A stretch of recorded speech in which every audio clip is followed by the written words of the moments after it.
Hello, my name is Mr. Asprey and this is EDEXCEL A-Level Maths 2024, paper 3 applied, and we're starting with statistics. Hope you enjoyed the paper, I hope it's useful, and if it is, please do drop me a subscribe, like and share, and let's get into the maths.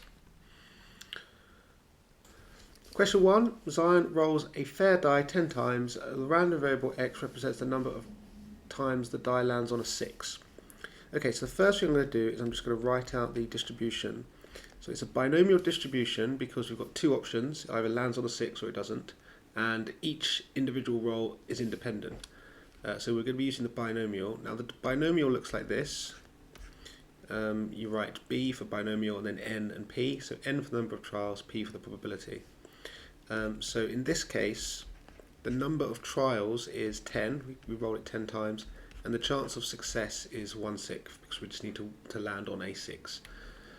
Okay, so part A, we are looking for the probability that x is equal to 3. So that's just an exact value, so we just want it to be exactly 3. So we're going to use the PD for that one, so binomial PD. We go to variable, and we go to x is 3.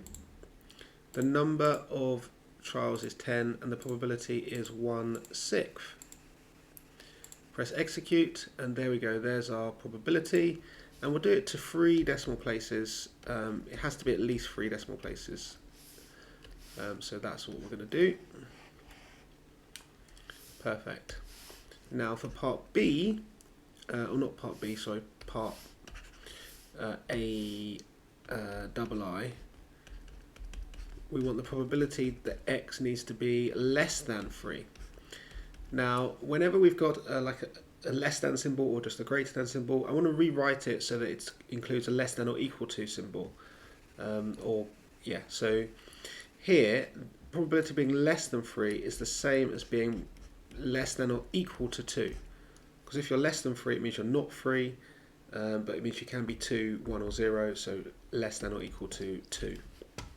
And the reason why we want to write it like that is because the calculator, when we go into binomial CD, it uses less than or equal to. So we want 2 because it's less than or equal to 2. 10 is still good for the number of trials and the probability is still good. So we're going to press execute and that's going to give us our answer of 0.775. Okay, great. Right, now on to part B. So for part B, in fact, what we've got here is it says that Zion repeats this experiment each day for 60 days and records the number of days when x is equal to 3. So we've got a different distribution here. So I need to label this. I'm going to call it y. It's also binomially distributed because we've got a fixed number of trials, 2 successes, two options, and they're independent.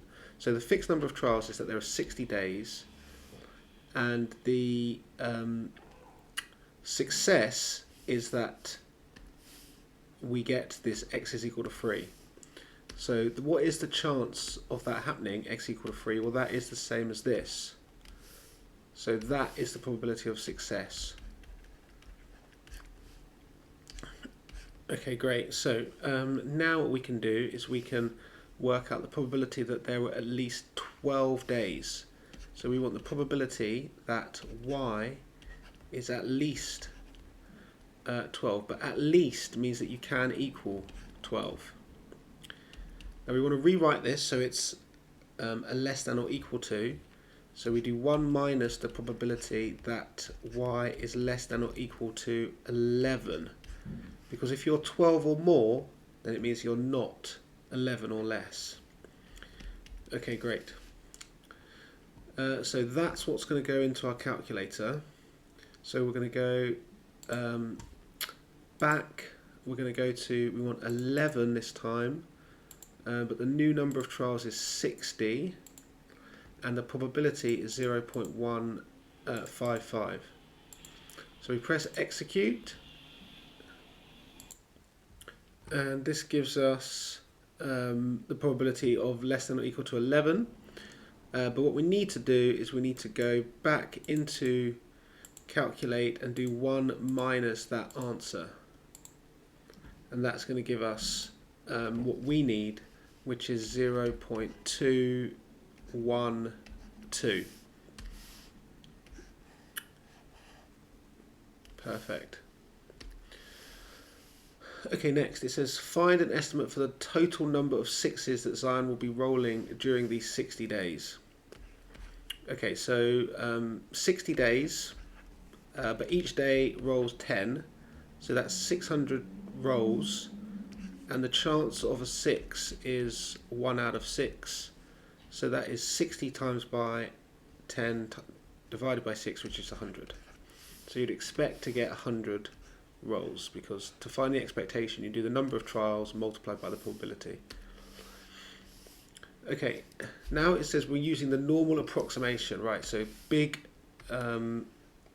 flag here is we need to remember what the normal approximation is to work out the estimate for the probability that involves more than 95 sixes. Okay, so the first thing we're going to do is we're going to write out what one would normally do in a situation like this using the binomial. So let's say that, I don't know, I need to use a different letter here. Let's say W is binomially distributed. So the number of sixes that we get in 60 days of rolling 10 a day, well, that means that we would roll 600 dice, and again the chance of success of a 6 is 1 out of 6. But what we need to do is we need to work out a normal approximation for this. Now the normal approximation is NP 1 minus P. Now you can use your formula book to remember this, because you can see here in the formula book you've got the mean of a binomial is NP, so that's where the NP is, and then the variance is NP 1 minus P. Okay, so this is the N of the binomial that we're trying to approximate, and this is the P of the binomial we're trying to approximate. So we can say the normal approximation distribution is NP, which is these two times together, which is 100, and then it's NP, which is 100, times by 1 minus P. So 1 minus P is 5/6, so it's going to be 100 times by 5/6, which is the same as 250 over 3. Okay, so that's the variance of this distribution, it's 250 over 3. Okay, now what we do is we ask the question, what is the actual question? We want more than 95 sixes. Okay, so if we were again using the binomial distribution, we would want this distribution to give us more than 95 sixes. Again, I don't like it when it's just a greater than, so let's swap it out for a greater than or equal to. So this would be greater than or equal to 96. Yeah, that makes sense, because if you're more than 95, then you can be 96 or more. Okay, now let me explain why, how we convert between a probability for the binomial to the one we're going to use the normal approximation for. Okay, so just quick little diagram here that's hopefully going to explain it. So the purple strips are all the binomial probabilities, whereas the curve is the normal distribution that's going to approximate these probabilities. So what we want is 96 and more. So it's going to be like all of these guys to the right added up. It's going to carry on as well. There'll be loads and loads of tiny ones down there. But we're going to add up all these strips. That will give us the binomial probability. Now the normal doesn't work like that. The normal works with area. So what area under this curve is going to approximate 96 and more? Well, you might think, well, let's just approximate using all this area. But the normal distribution is continuous, so it takes decimal values as well. So in fact, we're going to actually include halfway from 95 to 96. in our area, because all of these ones I'm just shading in now, those numbers will all round to 96. And remember, we want 96. 96 is in the probability we're trying to work out. So the normal approximation that we're going to use is 95.5 and more.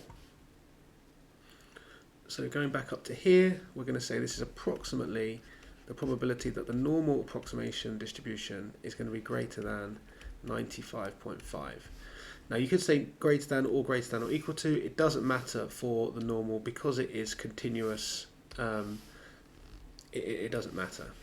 Okay, so we go here and we go to distribution. We go to normal CD. And we're going to do lower is 95.5, upper is just a huge number, and then the mean is of the distribution is 100, and the variance, sorry, not the variance, the standard deviation is the square root of the variance. So remember the variance was NP1 minus P, which was 250 over 3. So we need to put the square root of that because the calculator asks for the standard deviation, not the variance. So we press execute, and that is going to be our final answer. So we're going to say that that is 0.689. Okay, quite a tricky question to get started with. Question 2, and Amar is studying the flight of a bird from its nest. He measures the bird's height above the ground, h meters, at the time t seconds for 10 values of t. And then we get an equation for a regression line to be h is equal to 36.6 minus 1.28t. And it says interpret the gradient of this line. Well, the gradient here, it's minus 1.28. So that means for every second that we go along, because t is measured in seconds, the height in meters is going to be dropping by 1.28. So let's just write that down. The gradient, so it's for every 1 second, the height of the bird from its nest drops by 1.28, and it was meters was the unit, which is super important. We have to write that in the unit there. Okay, great. Part B, the product moment correlation coefficient between h and t is minus 0.510. And it says test whether or not there is evidence of a negative correlation between the height above the ground and the time during the flight. You should state your hypothesis clearly, yada yada yada, 5%. Okay, so hypothesis test for correlation. We need to start off by saying H0 is that rho is equal to 0, and H1, the alternative hypothesis, because it said that it was a negative correlation, we need to test that the claim that rho is less than 0. Now the sig level stated was 5%, and the number of samples was 10, because Amar took 10 samples basically, 10 values of height. Okay, so what we need now is we need the formula book. We need to turn to the product moment coefficient page, and because we have n is 10, we're going to just be using this row here, and because the sig level is 5%, we're going to be using this row here. So where this column, sorry, so where they intersect is what we're going to be using as our critical value, which is this one right here.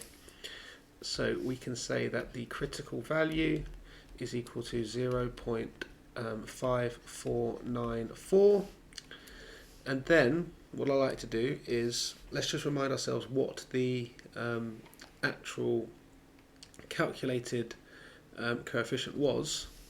and that is minus 0.510. So we take the magnitude of that, because it doesn't matter really if it's positive or negative. If we take the magnitude of it and then compare it to the critical value, you can see that the critical value is actually bigger than the test statistic, which means that our test data is not correlated more than the critical value. So it is not correlated enough for us to say that the claim is true.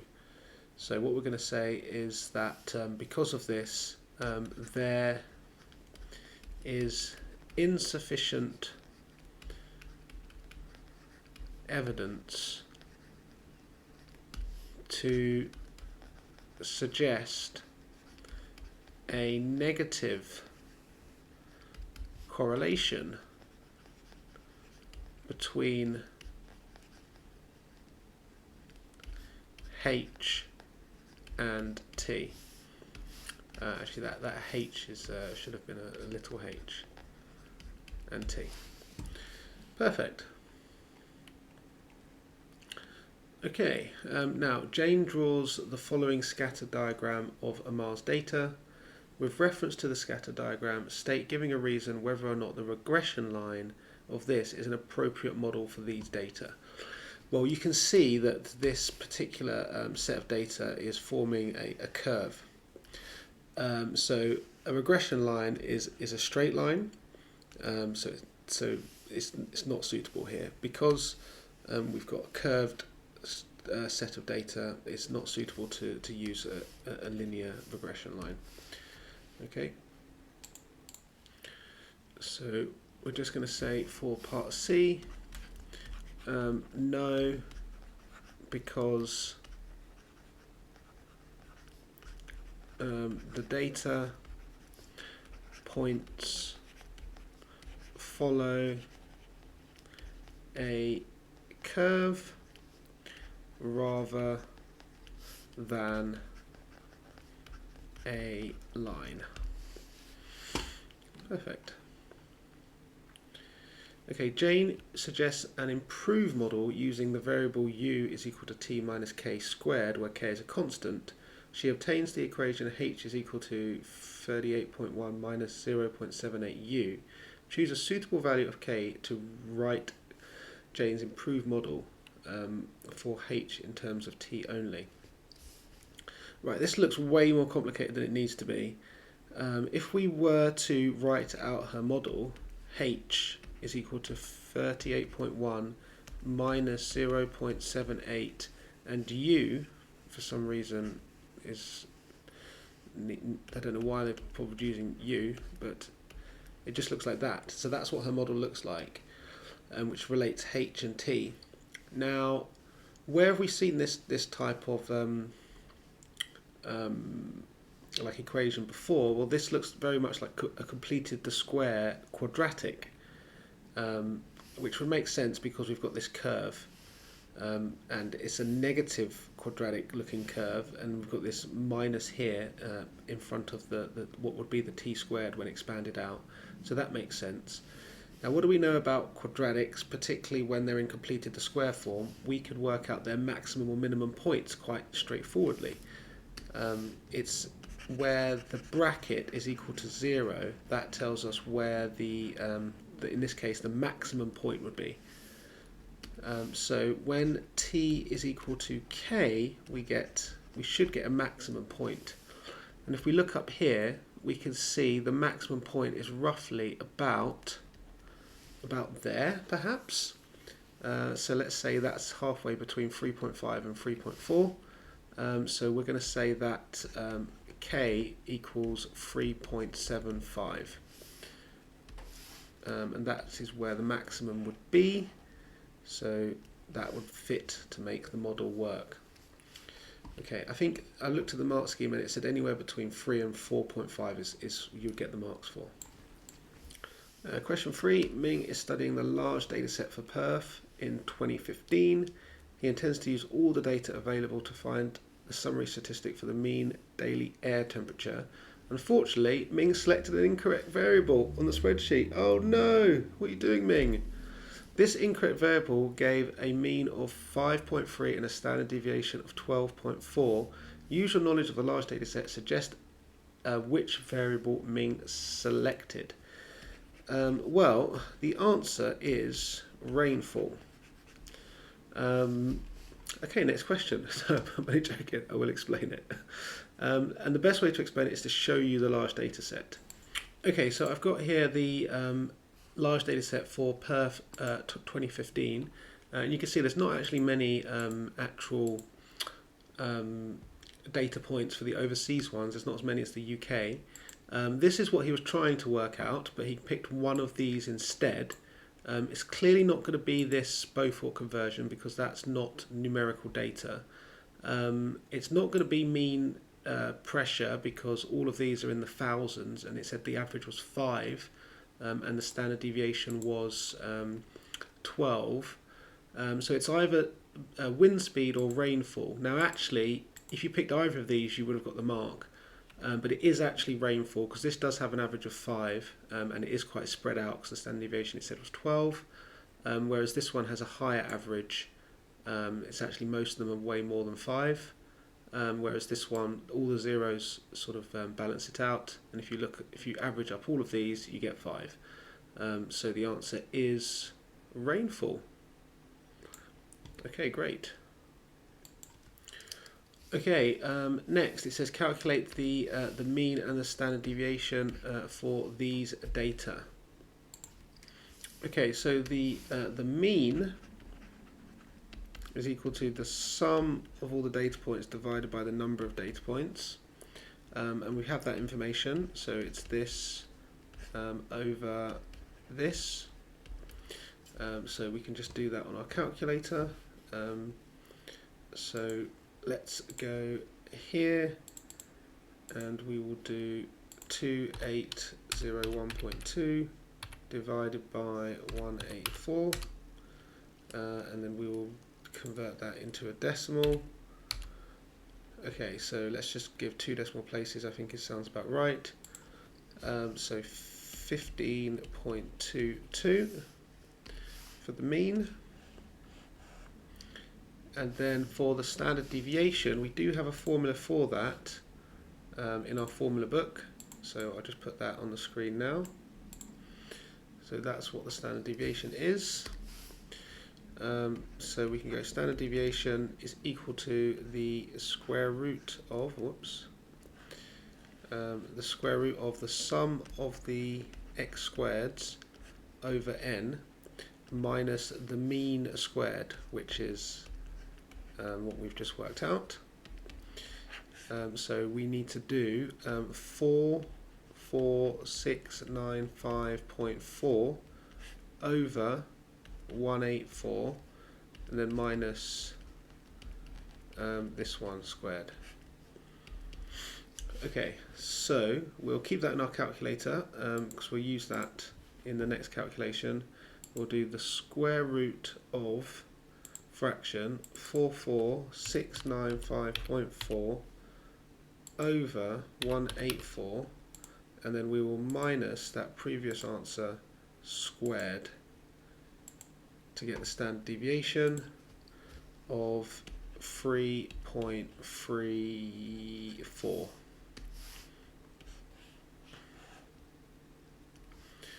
Okay, great. One of the months from the large data set of Perth has a mean of 19.4 and a standard deviation of 2.83 for the daily mean air temperature. Suggest giving a reason a month these data may have come from. We've just shown that the mean for all of the months from the large data set for this area Perth is 15.22. So for 1 month that's significantly bigger, so it must be the warmest month of the year. So we're going to pick October as this is the warmest month in perf from the data we have, which is May to October, and that is because, and this is because perf is in the southern hemisphere. So obviously in the southern hemisphere, the winter months, or the summer months are when we in the northern hemisphere have our winter months. Okay, perfect. Question 4, the proportion of left-handed adults in a country is 10%. Freya believes that the proportion of left-handed adults under the age of 25 in this country is different from 10%, so that is important. It means we'll be doing a two-tailed test. She takes a random sample of 40 adults under the age of 25 from this country to investigate her belief. Find the critical region. State your hypothesis clearly. Okay, so we'll start off with writing out what the distribution we're going to use is. So it's going to be a binomial distribution because you're either left-handed or you're not. There's a fixed number of trials, which is we're interviewing 40 people, and the probability of each person is independent, and it's 10%, so 0.1. Now the hypothesis, so H0 is that the probability that a randomly selected person is left-handed is 0.1, whereas the claim is that she's saying that it's actually different from 0.1, so not equal to 0.1. Okay, let's now look at the significance level, which it says we need to use 5%, but because it's a two-tailed test, we need to split that in half. So it's 2.5% in each tail. Okay, now we look at the lower tail first, which is always the easiest one because our calculators are geared up to give us probabilities that are less than or equal to. And we would expect, if this is true and that there are 10% of these people are left-handed, then we would expect from 40, we'd expect there to be 4. So that gives us an indication of where our first guess is going to be. But for the lower tail, we want it to be smaller than that. We want it to be so small, in fact, that it disproves the fact that there are 10% left-handed. So let's try 1 or fewer. Let's see what that probability is. And if it is less than the significance level, then that is good. Okay, so let's go to binomial CD. We'll go to variable. You can do this using a list, but I'm a bit lazy. I just spam the answers basically. So x is less than or equal to 1. The probability is 0.1. That's all good. So that's all set up. And then I just mess it up, but there we go. Okay, so that is 0.080, which is actually greater than the 2.5%. So that's no good. That's not in the critical region. So the next one we try is less than or equal to 0, which just means just being equal to 0 basically.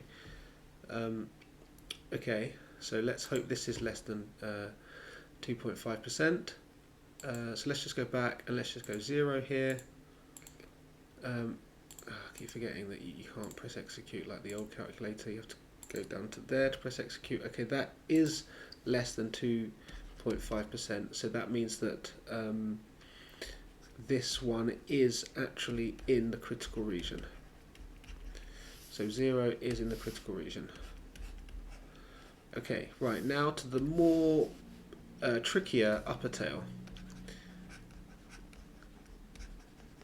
Okay, so for the upper tail, again, I'm just going to take a guess here. I know that the estimate, the expected number of left-handed people is 4. We want to find a value which disproves the fact that it's 10%. So we need to be much more than 4. So let's just try greater than or equal to 8. Now, in order to work that out, of course, I need to do 1 minus the probability that x is less than or equal to 7. Because if you're 8 or more, then it means that you are not 7 or less. So on our calculators, we need to go to 7, press execute there, and then go back into calculate and do 1 minus the answer. Okay, now that is 0.419, which is greater than 2.5%, so that's no good. So we're going to try the next one along, which will be this. So we are just going to go back into distribution, into binomial CD, into variable, and we're going to go to 8 this time. And we're going to execute that. That is that looking promising? Let's find out. Let's go back to calculate, and we're going to do 1 minus that answer. Great, yes, that is promising. Okay, so that is 0.0154, which is less than 2.5%. So therefore that is inside our critical region. So we need to state actually what the critical region is. So we're going to say critical region is equal to the set where x is equal to 0, or the set where x is greater than or equal to 9. Perfect. Okay. Part B, it says write down the actual significance level. So the actual sig level is just equal to the chance of you being in the critical region. So the chance of being in the lower tail is this. The chance of being in the upper tail was this. So we just need to add those two together, because if you're in either of them, you are in the critical region. So it's this plus this. So we'll go to our calculator to do that, and we've got that one there, so we'll just add on the other one, which was 0.04148, and we get this as our answer. Okay, so we are going to do that to at least 3 significant figures, so 0.0303, and that is going to be our answer. Perfect. Okay, in Freya's sample, 7 adults were left-handed. With reference to your answer in part A, comment on Freya's belief. Well, 7 is not in the critical region. So we're going to say that as 7 is not in the critical region, we can say that there is insufficient evidence to accept Freya's claim. Perfect. Okay, question 5, and it says the records show that for a school athletics club that the height h meters achieved by a student in the high jump is normally distributed. Okay, so we can say that h is normally distributed. The mean is 1.4, and the variance is going to be the square of the standard deviation. So we write 0.15 squared. We don't need to calculate this because we're actually not going to use the variance. We're only going to use the standard deviation in our calculations anyway.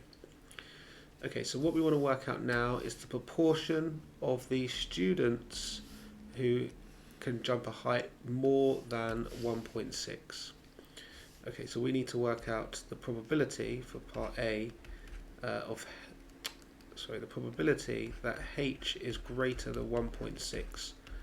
It doesn't matter if you write greater than or equal to, because it's the normal distribution. It doesn't matter because it's a continuous distribution. Okay, so let's go in here, normal CD, and the lower is 1.6, good. Upper is just a high number. The mean is 1.4. And the standard deviation is 0.15.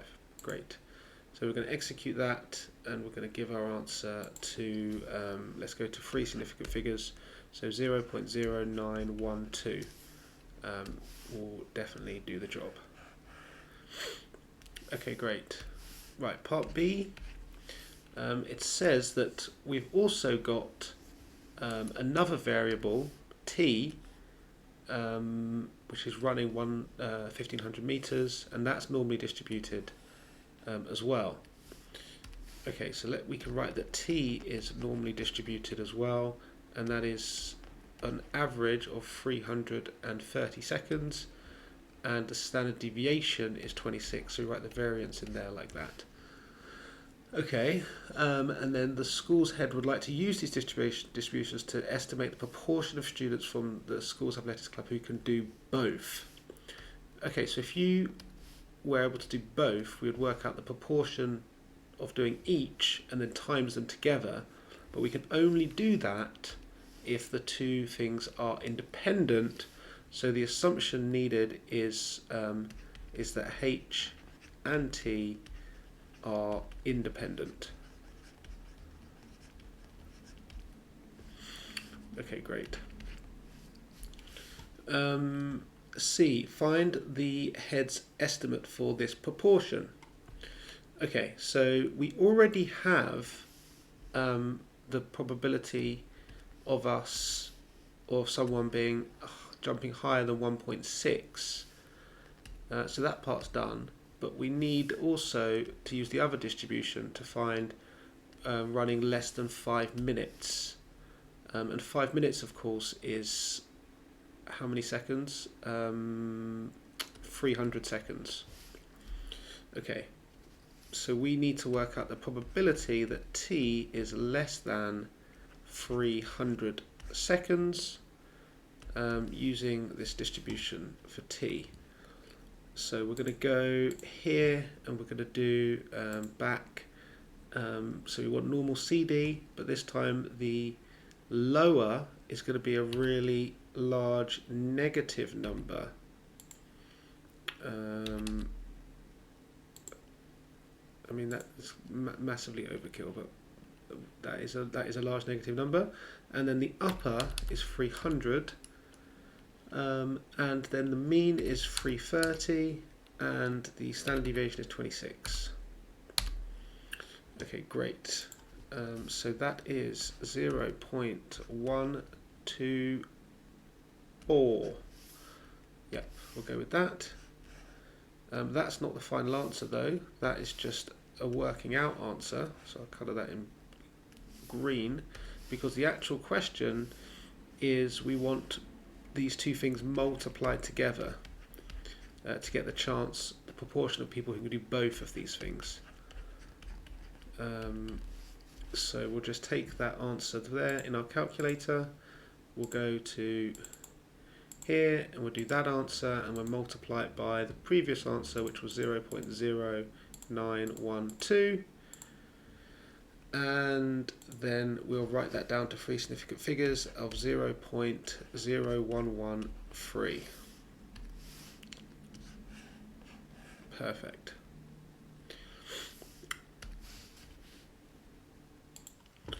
Okay, so now we can move down and to the next part where it says students in the school's athletics club also throw the discus. Okay, we've got a new random variable that measures the distance that they can throw the discus, and we've got two bits of information, and we needed to work out the mean and the standard deviation. Okay, so this is a pretty standard question, finding the mean and standard deviation. So what we're going to do is we're going to draw one normal graph like that, and then we're going to draw one directly below like that. Okay, in fact let's just draw it to the side so we're not going to get a bit more space. Okay, so the one we're interested in initially has a mean of mu. This distribution is called D, and we know that when we are at 16.3 and less, then that has a probability of 0.30, and when we are greater than 29.0, that has a probability of 0.10. Okay, great, and this mean line down the middle, to the left of it is always going to be 50%, to the right of it is always going to be 50%, so I know that this diagram is, it's a good sketch. Okay, so what we then do is we then do our Z distribution. So Z is normally distributed, standardized normal distribution with mean 0 and standard deviation 1. And what we're going to do is we're going to draw a line here and we're going to draw a line here, and we're going to work out what the Z value is for an area of 0.30 and what the Z value is for an area of 0.10. So let's do that now on our calculators. So we're going to go to distribution and we're going to go to normal inverse. There it is. And we want an area to the left of the line, which the normal inverse always gives areas to the left, of 0.3, where the mean is 0 and the standard deviation is 1. And there is our Z value. So that Z value right there is minus 0.5244. Okay, and then let's find the other Z value while we're here. Now for this one, we want the area to the left of that line to be 90%, because you can see that second line there, it has an area, to the right of it of 10%, so to the left of it will be 90%. So we're going to go here and we're going to go to 0.9, same mean and standard deviation, and we're going to execute, and that gives us our Z value here of 1.28. Let's just go with 16. Okay, right, now how do we link the two distributions? Well, there is a formula for that, and the formula is that Z is equal to x minus mu over the standard deviation. Okay, so let's set up two equations then. So the first one, I'll use the Z value of minus 0.5244, and that will equal the corresponding x value, which is 16.3 minus mu over the standard deviation. Okay, and then what we'll do is we'll set up another one using the other bit of information, which is the Z value of 1.2816 will equal the corresponding x value, which is 29.0 minus mu over the standard deviation. Okay, great. Now let's multiply by the standard deviation, and let's add the mu over as well in one step. Let's do this to this one. Let's multiply by the standard deviation, and then once we've done that, we can add mu over to the other side, so that will be left with 29.0 on that side, and then we can go into our calculator and we can solve these simultaneously. So we'll just go to equation, and we'll go to simultaneous equation with two unknowns, and we have minus 0.5244, 1 mu, 16.3, and we have 1.2816, 1 mu, and 29.0. So x is standard deviation, y is mu. So we will then go to format decimal. So that x was our standard deviation. So we can simply just state that the standard deviation is equal to 7.032, and then mu is equal to, all we need to do is just go and see what the y was, and that is 19.99. So that's equal to 19.99. And that is our final answer. Cracking. Okay, the Venn diagram where P, Q, and R are probabilities show the events A, B, C, and D and the associated probabilities. State any pair of mutually exclusive events from A, B, C, and D. Okay, so mutually exclusive events are events that their intersections are empty, so basically they don't overlap on the Venn diagram. So I'm going to pick A and C because they don't overlap. But of course you could pick A and D, or you could pick D and B. And in fact, I'm going to pick D and B because I do love drum and bass. So D and B is my answer. Love that. Okay, part B, it says the events B and C are independent. Find the value of P. Okay, so first off, if they're independent, then that means that the probability of B multiplied by the probability of C is equal to the intersection of B and C. So yeah, let's use this formula. So what's the probability of B? Well, that is all three of these, so 0.05p and 0.27. So 0.05 plus p plus 0.27 multiplied by the probability of C, which is all of these. So that's 0.27, 0.25 and 0.08. So 0.25 plus 0.27 plus 0.08, and then that's equal to the intersection of B and C, which is this one in the middle, 0.27. So that's equal to 0.27. Okay, let's just do some simplifying. So this bracket becomes P plus 0.32. And this bracket here becomes 0.6, and that's equal to 0.27. So let's divide through by 0.6, like so. So then finally P will equal whatever that is, and then minus 0.32.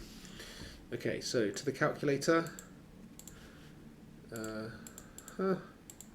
So we are going to be doing 0.27 over 0.6, and then we're going to be minusing 0.32, and we're going to get 0.13.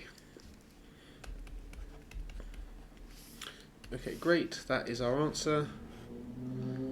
And we're going to go back up to here, and we're just going to write that now on there, just in case I forget. Okay, so next it says find the greatest possible value of the probability of A given not B. Okay, so let's get some more space. Okay, so the greatest possible value of A given not B. So for conditional probability, this is going to equal the probability of A intersection not B over the probability of what's given, which is not B. Okay, so for these questions, normally I start actually at the bottom. So what is the probability of not B? So that means we are not in B. So we're this, and we're all of this. So these are all the ones that are not in B. So that goes on the bottom. So that is Q plus R plus 0.25 plus 0.08. Okay, great. Now, what is this at the top? It's A and not B. So I need to be in A and I'm not in B. So it can't be that because that's in B. So it's just this. That's the only thing which is in A and is not in B. So that's Q. Okay, so we can simplify this somewhat for now, because this adds at the bottom to 0.33. Okay, now, okay, what's spotted here is that Q and R are the only unknowns in the whole Venn diagram now that we know what P is. So it would make sense that Q plus R is going to be 1 minus all of the stuff that we do know, because of course Q plus R plus all the stuff we know must equal 1. So 1 minus 0.05 plus 0.13 plus 0.27 plus 0.25 plus 0.08. That should give us an expression for, or no, value of QR. Okay, so that is 1 minus 0.05 plus 0.13 plus 0.27 plus 0.25 plus 0.08. Okay, great. So that is 0.22. Okay, so we go here, and that's 0.22.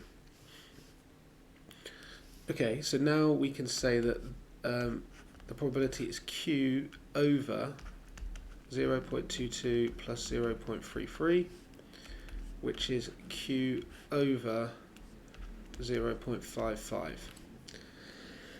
Now, we want the greatest possible value of this. So if we want to maximize this, then we want Q to be as big as possible, clearly. So the max value of the probability of A given not B will be when Q is the biggest possible. Now, what we know is that Q plus R is equal to 0.22. So to make Q big, to max Q, we need to set R equal to 0, because then Q can be as big as it possibly can, which gives Q equal to 0.22.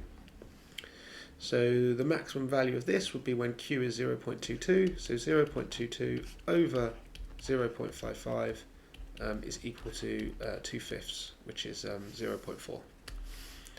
Okay, perfect. So that's our final answer, and this should have been in green because that is just something useful when working out. Okay, great. Next question. Okay, it says given that the probability of B as B given not A is 0.5, find the value of Q and R. So let me grab some more space. Okay, so part D, it says that we know the probability of B given not A is equal to 0.5. We also know the probability of this is the probability of B and not A over the probability of not A by our conditional probability formula, and we're told that's equal to 0.5. Okay, so I'd like to start on the bottom here. So probability of not A is everything which is not inside A, which are all of these. So that is 0.13. Oh, and this one as well, of course, that's not in A. 0.13 plus 0.27 plus 0.25 plus 0.08 plus R over the probability of B and not A. So I need to be in B and not in A. So I can't be there because that is in A. So this is in B and not in A. So that is 0.13 plus 0.27. And we know that's equal to 0.5. Okay, and now let's solve this equation. So on top we're going to get 0.4. On the bottom, when we add these all up, we'll get 0.73 plus R, and that equals 0.5. The quickest way to solve this, let's just multiply up.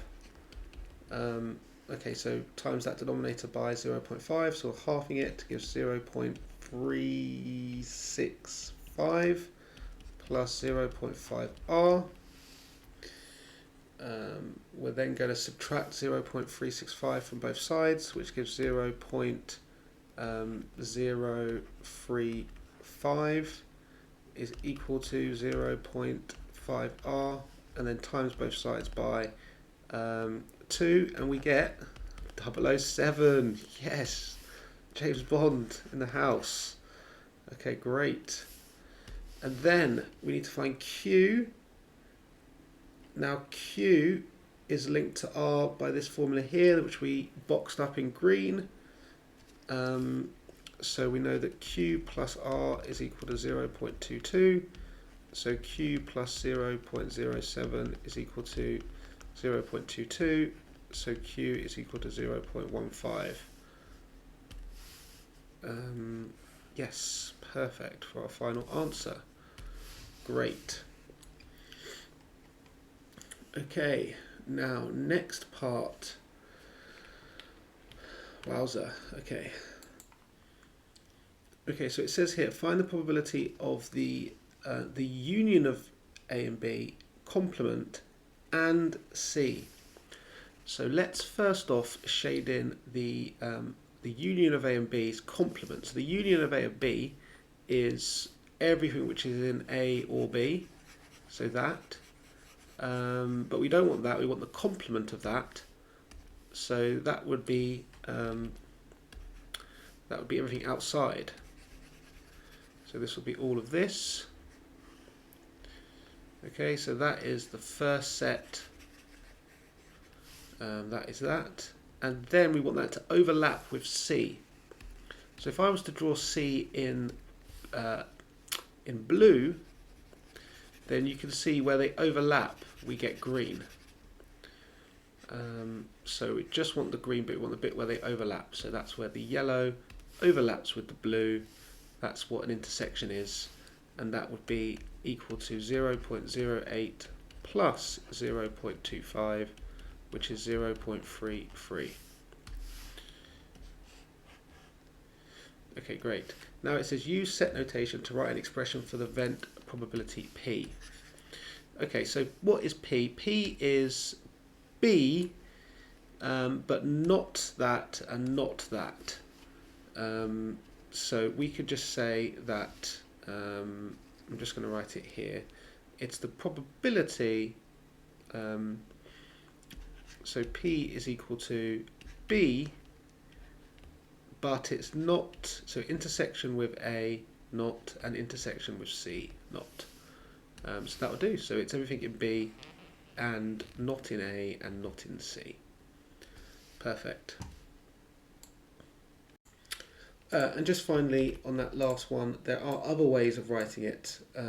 Any of these were given in the mark scheme, so any of those are also correct. And you see the one in the middle there, that's the one that I chose. Okay, well that's done. Right, on to mechanics. Let's do it. Okay, we're on to mechanics now. And we have a particle of mass 0.5 kilograms. It's at rest and it's on a rough horizontal plane. That means there's going to be friction. And at rest means that it's in equilibrium, it's not moving. It says find the magnitude of the normal reaction. Okay, so just let's draw the forces on. So at the moment we know that because it's contacting the surface, there will be a normal reaction force perpendicular to the surface, like that. And of course, because it has mass, it means that there will be a weight force acting vertically downwards. Now that weight force will always be mass times by g. So in this case, it's 0.5 times by g. And g is obviously 9.8. Okay, so again, because it's at rest, it's in equilibrium, it's not jumping or accelerating off the surface. So it means that the vertical forces must be balanced. So we can say that R, the force going up, must equal the force coming down, like so. And G is, like I said before, 9.8. So a half times 9.8 is 4.9, and forces are measured in newtons. Awesome. How cool is that? Isaac Newton, eh? Having a whole unit named after you, that is pretty boss.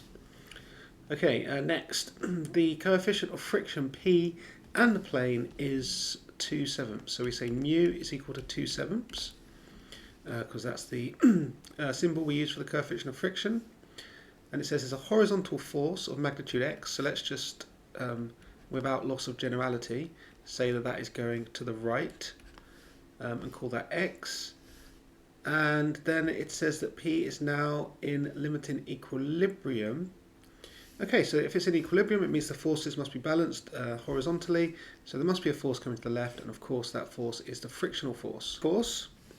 And because it says limiting equilibrium, that means that it is just on the brink of actually starting to move, which means that friction is acting at its absolute maximum.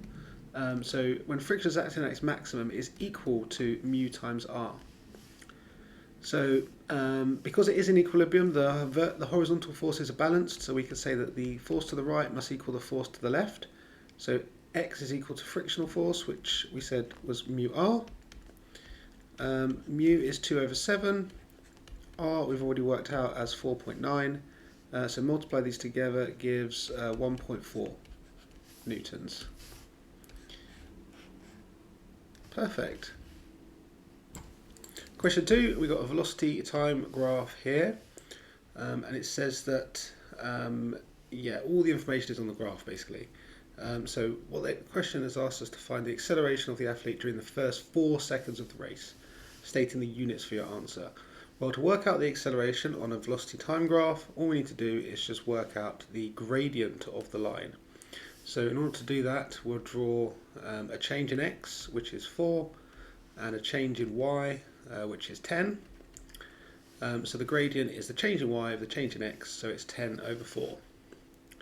So I'll go down here and I'll say that the acceleration is equal to 10 over 4, which is 2.5, and that'll be meters per second to the minus 2. That's what acceleration is measured in. Okay, perfect. And then on to part B, where it says find the distance covered by the athlete in the first 18 seconds of the race. Okay, well, distance covered is area underneath the graph. Now we want the first 18 seconds of the race, so we're going to draw a line here, and then we're going to make this shape, and this is the area that we need to work out. Okay, so this is a trapezium, so the easiest way of doing it, I think, is just to use the area of the trapezium. You could split it up into a triangle and a rectangle, but for me, I just see it as a trapezium, so that's what I'm going to do. So the base of the trapezium is 18, and the top of the trapezium has a gap between 4 and 18, which is 14, and then the distance between the two parallel sides is 10. So let's just use the trapezium rule. So the area of the trapezium, the area which is equal to the distance, is going to be a half of the two parallel sides, which was the base and the top, times by the gap between them. Okay, so that makes 32 times 10, 320, halved is 160, and that will give us the distance, which is in meters.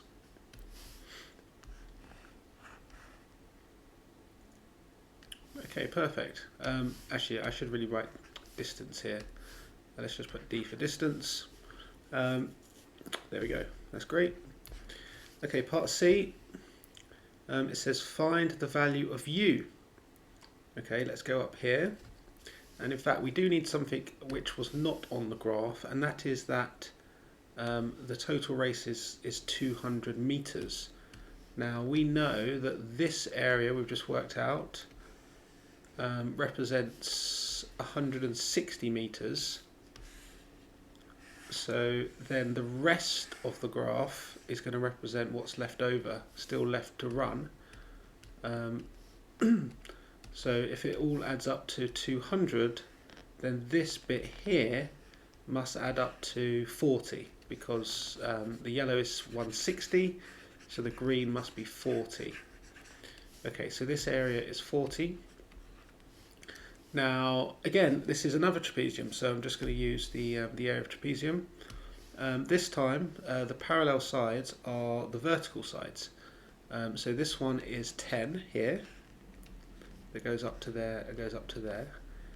This one is whatever the speed u is. And then the gap between the two parallel sides is this gap here, which is 24 minus 18, which is 6. Okay, so let's just use, again, area of trapezium, set it equal to 40, and we should be able to solve for u. So let's do it over here. So the distance, which is 40, is equal to half of the two parallel sides, which was 10 plus u, times by the gap between them, which was 6. Okay, great. Times both sides by 2 gives 80 is equal to 10 plus u times by 6. Divide by 6, like so, and then minus 10 will equal u. Okay, so let's put that in our calculator. So if we go here and then we do 80 over 6, and then if we minus 10, we get 10 over 3. Okay, great. So we'll just do 10 over 3, and that will be meters per second to the minus 1 because it's a speed. And that will be job done. Lovely. Question 3, and we have got a classic dynamics question with a ball on a rough inclined plane, and we are told that tan alpha is 5 over 12. Well, first thing I'd do if we're told that tan alpha is equal to something is draw a little right angle triangle on the side. Tan is the opposite over the adjacent. So using Pythagoras' theorem, 12 squared plus 5 squared is 169, square rooted is 13, so the hypotenuse is 13, and therefore cos alpha is the adjacent over the hypotenuse, and sine alpha is the opposite over the hypotenuse. Okay, so I'm sure we're going to be using those. The next thing I'd want to do is just put all the forces on the diagram. So first off, the reaction force is always going to be perpendicular to the surface. So we're going to write there the reactional force. And then there's going to be weight, which is always going to be acting vertically downwards. And the weight is the mass of the object times by g. Now, there's also frictional force, which is going to be acting this way, parallel to the slope. It's going to be opposing the motion. So the ball is wanting to fall down, so friction is going to be working up the slope. Then the final thing we'd want to do is we'd want to take components of this vertical force, because we're probably going, the object is going to be moving down the slope, so parallel to the slope. So a force that's acting vertically isn't of much use to us. Really, we want to split it up into perpendicular and parallel components. So I'm going to start at the base of the force and draw a little dotted line perpendicularly like that, put an arrow on it there. And then I'm going to go from here down to there, draw another dotted line which is going parallel to the slope to meet up with the end point of the force. And then this angle in here will always be alpha, it will always be the angle of the slope. You can do some angle rules to prove that, but I'm not going to bother. It's always the angle of the slope. And the purple force will be mg, it'll be cos alpha, and that's because the purple side is adjacent to the angle alpha, so that's why we use cos, whereas this green side we use sine because it is opposite the angle alpha, so that's a good way of remembering which ones to use. Okay, well, I think we're good to go now, so let's answer the question. It says find the magnitude of the normal reaction force. Well, the normal reaction force is acting perpendicular to the slope. So we need to look at all of the perpendicular forces. So the only ones we have is R and mg cos alpha. Now the object isn't accelerating perpendicularly, it's not jumping off of the plane. So those forces are balanced. So the sum of their forces equals 0. So we can say if the sum of the forces equals 0, it means that the two forces must balance each other. So R is equal to mg cos alpha, and we worked out what cos alpha was. It was 12 over 13, so we can say that R is equal to 12 over 13 mg. Perfect. Okay, right, on to part B. It says that as the piece slides down the plane, find the acceleration down the plane. Okay, so the last one, we looked at the forces perpendicularly. We're not going to do that now. We're going to look at the forces parallel to the slope. And the forces parallel to the slope, we've got mg sine alpha, going down, so that's going to be in the direction of motion because the ball is going to be falling down the slope. And we've got F, the frictional force, which is opposing the motion. Now these aren't going to be balanced because the object is accelerating. So therefore we can use the sum of the forces equals mass times acceleration. So the forces going down the slope are mg sine alpha, and the forces opposing it are the frictional force, and that's equal to the mass times by the acceleration. Now sine alpha we said was 5 over 13 from our triangle, and because this object is accelerating, it means that the frictional force is going to be acting its absolute maximum. So the frictional force at its maximum is equal to mu r, which is equal to mu times by 12 over 13 mg, because we know what r is. So this is minus, let's write it like this, 12 over 13 mu mg. Okay, great. So the first thing we can do is every term has a factor of m, so we can divide through by that. And from the left hand side there is a factor of a 13th and a factor, they both have a g, so we can take those out. So what's left from this term, if we've taken out a 13th and we've taken out g, it's just 5. And from this term it will be minus 12 mu, and that's equal to a. And that's it. That's exactly what we've been asked to prove. Okay, perfect. Part C, it says state what would happen to P if it is released from rest but mu was greater than 5/12. Okay, well, if mu was greater than 5/12, then this fraction here, this bracket here, would actually give us a negative. Because when mu is 5/12, then this term here is 5, and that will give us 0, which means it wouldn't be accelerating at all. And in fact, that would give us a negative. Now, we wouldn't have a negative acceleration, though, because friction doesn't have the capacity to move the object up the slope. That's not what friction does. Friction just works to its absolute max to stop it moving. So when mu is greater than or equal to 5 over 12, it means there's so much frictional force that the object will just not move. So we can just simply say the object will remain stationary.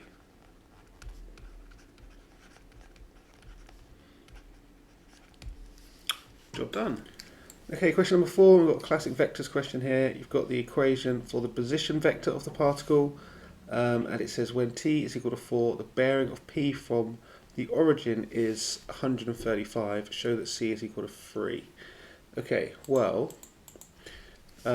if we're on the bearing of 135 from the origin, then that means that we must be in this direction down here. We must be somewhere along this line.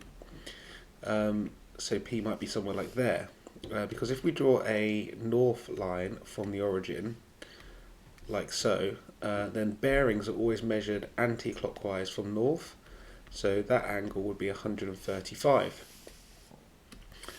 Okay, so if we now draw a kind of a horizontal across like this, then that's clearly a right angle, which means this angle in here is 45 degrees. So we're pointing, we're somewhere along this line. So if I colour this line in green, let's think about what the kind of coordinates of this, of any point on this line would be. So for example, if I was like here, I may be at the point 3i minus 3j, because I'll need to go 3 along to the right, so that's 3i, and then I'll need to go 3 down, and that will be minus 3j, and that will put me on this 45 degree line. Or by the same token, I might be somewhere like here, where it might be like 4i minus 4j. Okay, so essentially the coordinate p, the ri value will equal the rj value. in terms of their magnitudes anyway. So like 3 and -3, 4 and -4, they have the same magnitude. But we'll definitely need to have Ri positive and Rj will need to be negative. Okay, so let's substitute in t is equal to 4 and see what we get. So when t is equal to 4, subbing it into the equation for the position, 4 rooted, because that's the power of a half, will be 2 times by c will give us 2ci.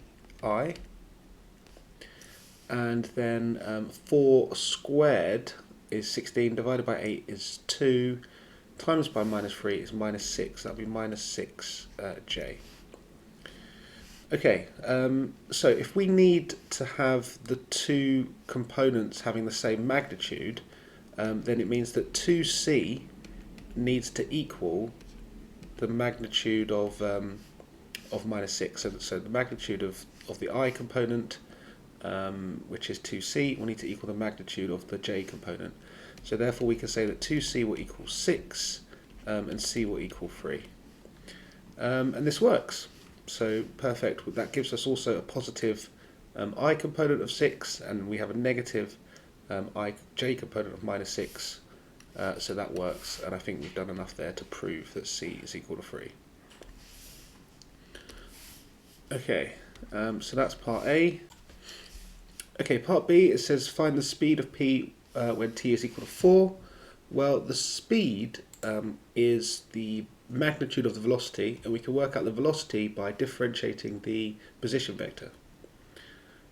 So if I just put the position vector here, so part B, we're going to need to differentiate this.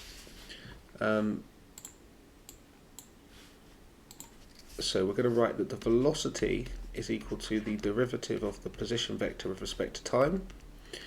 So looking at the i's, the half is going to come down to the front. C is 3, and then we're going to have that's t, and then we're going to drop the power down by 1. And then here the 2 is going to come down, times by the 3/8 to get 3/4. Drop the power down by 1 just gives us t, and that is the j. And then here half times 3 is just 3/2. So there we go, that's the velocity. So the velocity that we're interested in is when t is equal to 4. So the velocity here is going to be 4 to the power of -1/2 is a half, times by 3/2 gives us 3/4i. And then when t is 4 here, we're going to times that by 3/4 to get 3. Okay, great. Now the speed is always equal to the magnitude of the velocity. So to find the magnitude of something in vector form, we take the two components, square them, add them together, and then take the square root. So doing so, just need to do that on the calculator. So we're going to do the square root of 3/4 is the same as 0.5, and then plus -3 squared is 9. Okay, so we'll just leave it like that in exact form. 3√17/4, and that is meters per second to the -1.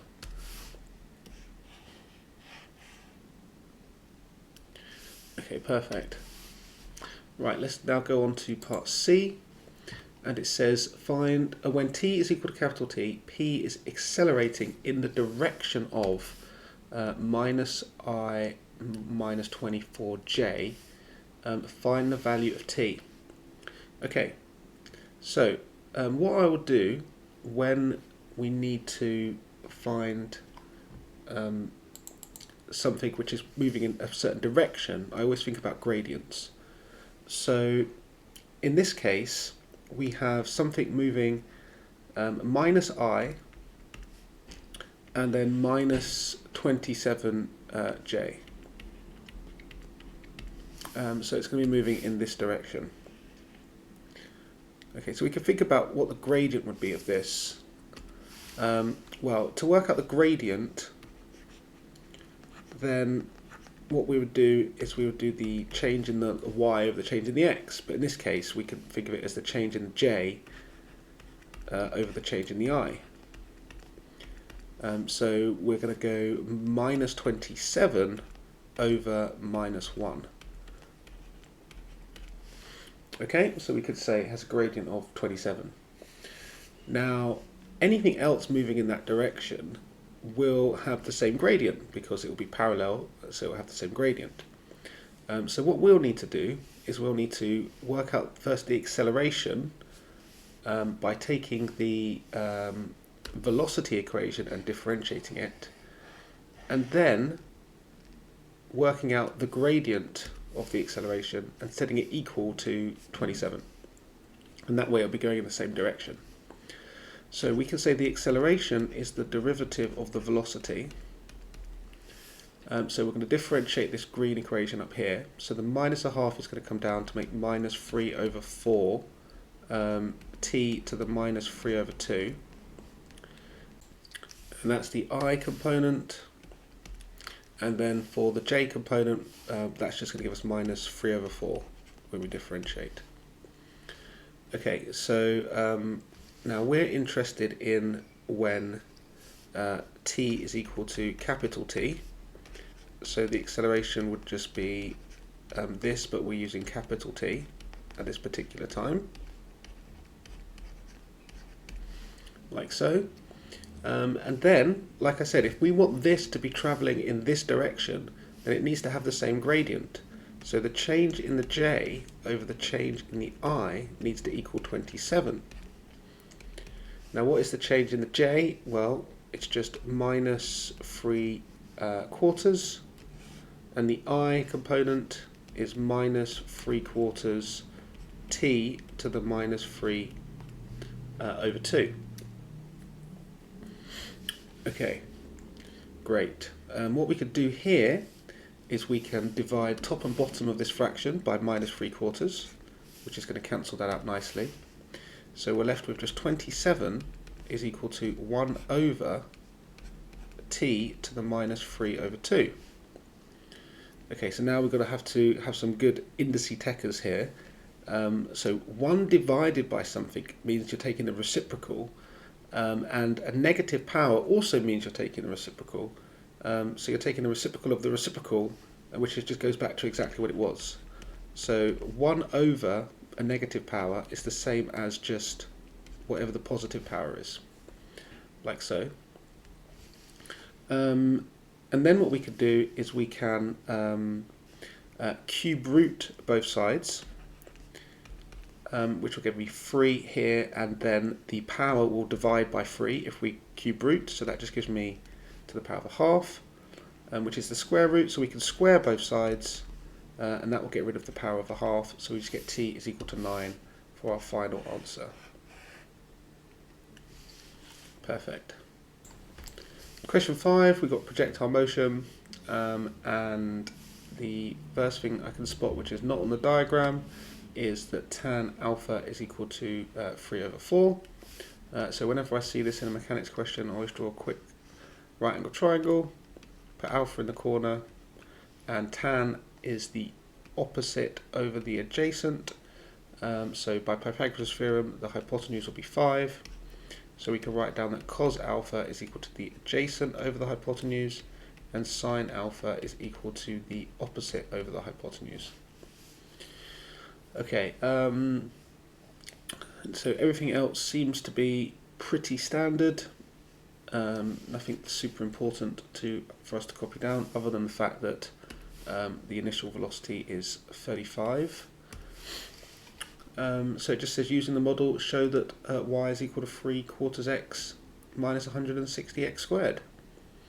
Okay, so what I do for all projectile questions is the following. So we're going to look at the horizontal, and we're going to look at the vertical separately, and we're going to write suvat for both, like so. Now, there's some things that we know are going to be true all the time. So in the horizontal, there is no acceleration, because the only force acting on a projectile question is gravity, which is happening in the vertical direction at minus 9.8. So minus 9.8 is the acceleration in the vertical. Now we know that this object was projected at 35 meters per second. So what we can do is we can work out the components in the horizontal and in the vertical. And because the angle was alpha here, the purple one is adjacent to the angle, which is the horizontal, so it will be 35 cos alpha, and the vertical one is opposite the angle, so that will be 35 sine alpha. We will also worked out that cos alpha was 4 over 5, and we worked out that sine alpha was 3 over 5 using our triangle.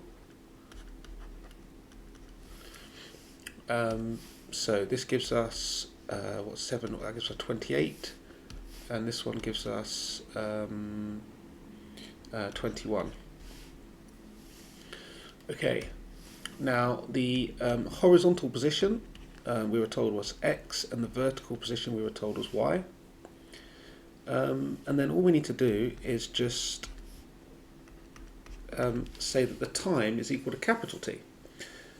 So any point on the path, so any point here, it has an x, y coordinate, and of course it's taken exactly the same amount of time in the x as it has in the y to get there. So the time is going to be the same when in the horizontal and the vertical when we select any position on the path. Okay, so what this allows us to do is use the Suvat equation S equals ut plus a half at squared to form two equations, one for the horizontal, one for the vertical. So for the horizontal, we'll get x is equal to 28 capital T, and because there's no acceleration, this part is just 0. And for the y, the vertical, we'll get y is equal to u is 21 capital T plus a half of a, which is going to be minus 4.9, and that's t squared. Okay, and then what we do is we eliminate t, and that will leave us with an equation just in terms of x and y. So we can say that t over here, making the subject, is x over 28. And for this one, we can then substitute in for t x over 28, like so.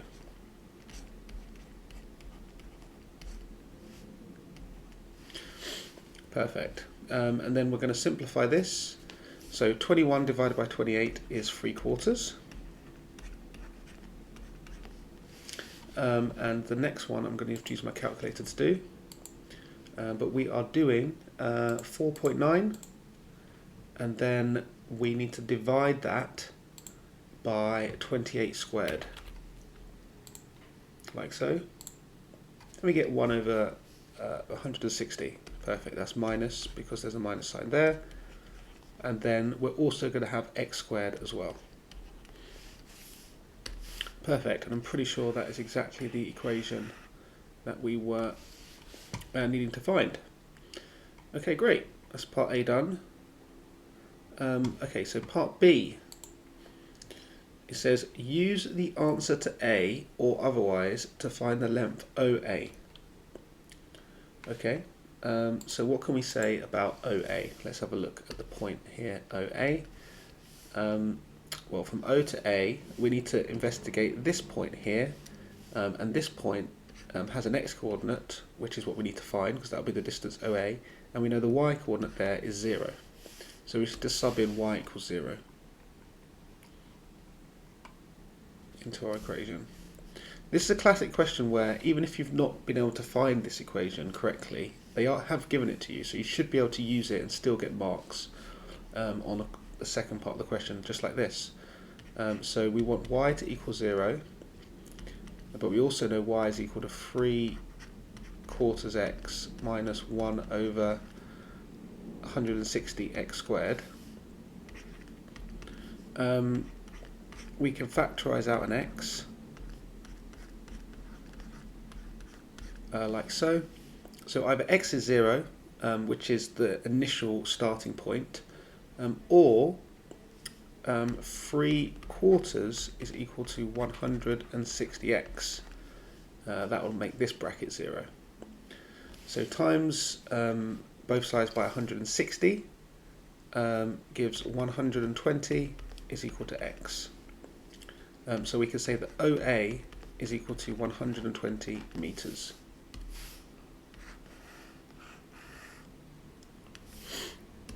Perfect. Right, now let's go have a look at C.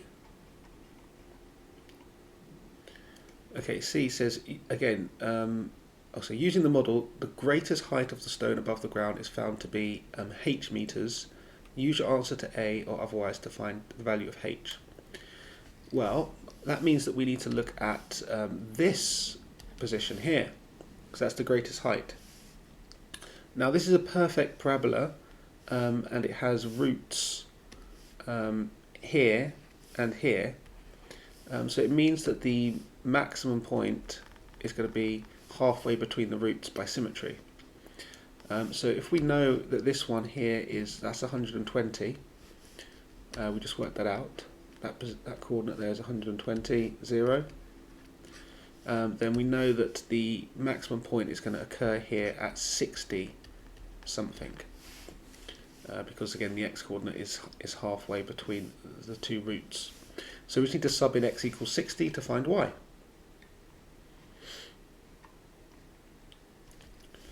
So we're going to say x equals 60, which is going to give us y is equal to 3/4 times 60 minus 1 over 160, 60 squared.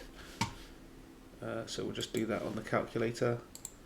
So we're going to do 3/4 multiplied by 60 minus 1 over 60, 160 multiplied by 60 squared. Okay, great. So 45 over 2, or 22.5. So we'll say 22.5. So therefore h is equal to the greatest height, 22.5 meters.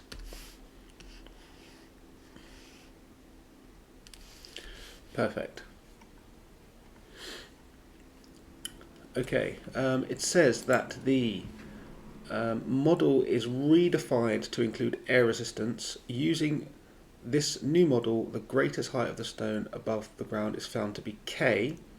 State which is greater, H or K. Well, air resistance is just going to slow the object down. It's going to slow the object down in the horizontal and in the vertical, so it's just not going to reach as high, simply. So the answer is that H will be greater than the new refined model that includes air resistance. Okay, so for D, we are going to say that H is greater as air resistance will slow the particle down.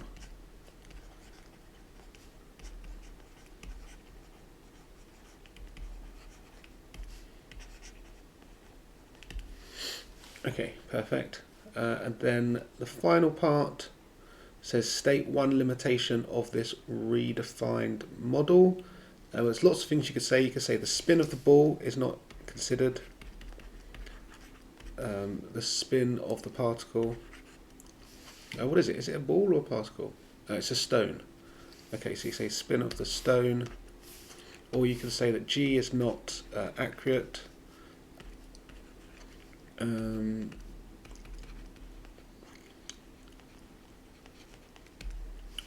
We could say like weather's not considered. So yeah, lots of things you could say there, but you need to say one of those. And that's it. Okay, question 6 is a moments question. And the first thing to do really is just to label the diagram with all the information that you've got. So first off, it says that the rod is uniform and it has mass m and a length of 2a. So if it's uniform, it means that the mass is going to act through the center of the rod, and that will be a distance a along, given that the whole rod is 2a. So I'll just put a there and draw a little arrow from there to there, like so. And because the mass is capital M, then it means the weight is capital M multiplied by G. And then it's always a good idea to put on the components of the force, parallel and perpendicular to the slope, because we will definitely be needing those. So what I do is I draw a line perpendicular from the force downwards like this, and then I draw one that goes from the end of that to connect to the end of the original force, such that that makes a right angle. So this angle in here is always the same as the slope, which you can prove using angle rules, but you can just use that as given.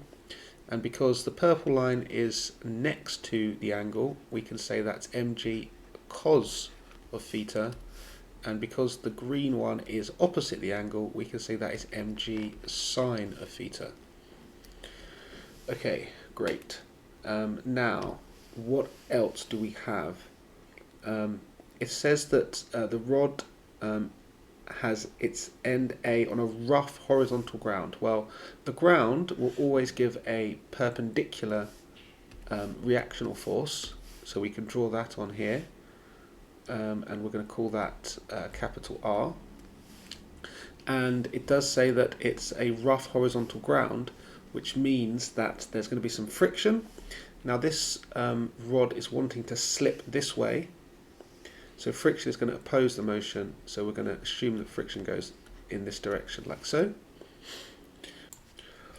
Okay, and the next line says that the rod rests in equilibrium against a smooth fixed horizontal peg. Okay, so the force that the peg, so remember, this is important because I know I get lots of questions about this. We're only looking at forces that are acting on the rod. Okay, so we're just looking at forces that are acting on the rod. So what is this peg doing to that rod? Well, it's supporting it, it's keeping it up. And reactional forces are always perpendicular to the surface, if it were. Now, because it's a peg, it means that the reactional force will be perpendicular, in fact, to the rod here. So it's supporting it like this. And I believe that this particular reaction force we're going to label S. Now, if we were up against the wall, which is another common question, then because the wall is vertical, the wall will provide a horizontal reactional force, because it's always perpendicular to the surface that it is actually pushed up against. But if it's in the case of a peg, then that's just a single point, and we do the reactional force perpendicular to the rod in that instance. Okay, there we go. Now there is a little bit more that we need to put on, because I know that because this force is acting solely in the perpendicular to the rod direction, we're also going to need to put the components of the vertical and horizontal on as well. So I'm just going to do that right now before we get started. So I'm going to use perhaps a different colour, in fact. Let's use orange. So we're going to go up vertically, like so, and then we're going to go at a right angle across, like so, to connect up the force, like that. Okay, so now we need to think what this angle in here is, and exactly the same as this angle theta, because we've got a perpendicular line and a vertical line, so they're going to make theta. Just in the same way here, we have a vertical line and a perpendicular line, we get the angle between them is theta. And now we can look at the orange line, and because that is adjacent to the angle theta, we can say that is S cos of theta.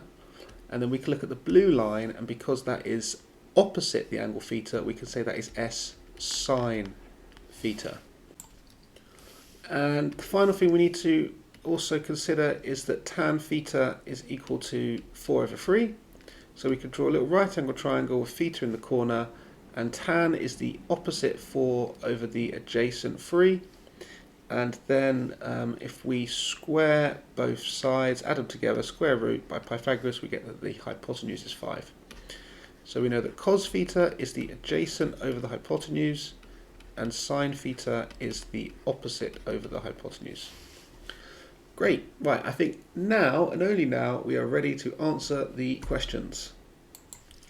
Okay, so we have to show that S is equal to 2/5 mg, and we pretty much almost always start by doing moments at A. Okay, so what we're going to do is we're going to go along the rod and until we hit our first force. Well, these forces here actually technically are our first forces, but because they are 0 distance from A, then we need to multiply by 0, so we can just ignore them. So we're going to get to here. Now that is a distance of A, and we're going to multiply that by the perpendicular force, which is this purple force here, which is mg cos theta, which we know is 3/5. Okay, great. So there we go. There's the that's the first force, and then we're going to keep going along the rod until we get to the next force, which is here. Now that's going in the other direction. The first force was turning clockwise. This one will be turning anti-clockwise, and the moments need to be equal in order to keep this in equilibrium. So therefore, we're going to set these two different moments equal to each other. The clockwise one is going to equal the anti-clockwise one. So this one has a distance of 1.5a, and we're going to times that by the perpendicular force, which is just s. Okay, great. So what can we do here? We can cancel out an a on both sides, like so, and 1.5 is the same as 3/2 for what that's worth, which means we can cancel out a 3 here, and then we can just multiply both sides by 2, which gives us 2/5 mg is equal to s, and that is what we need to prove. Perfect. That s looks too much like a 5 for my liking. Let's change that so it looks more like an s. Great. Okay, on to part B. It says the coefficient of the friction between the rod and the ground is mu, given that the rod is in limiting equilibrium, which means that the frictional force is equal to mu r. Find the value of mu. Okay, so again, really formulaic, these questions. The next thing we're going to do is we're going to resolve horizontally and we're going to resolve vertically. So let's do that. Okay, so here's the diagram and here's the things that we found out so far.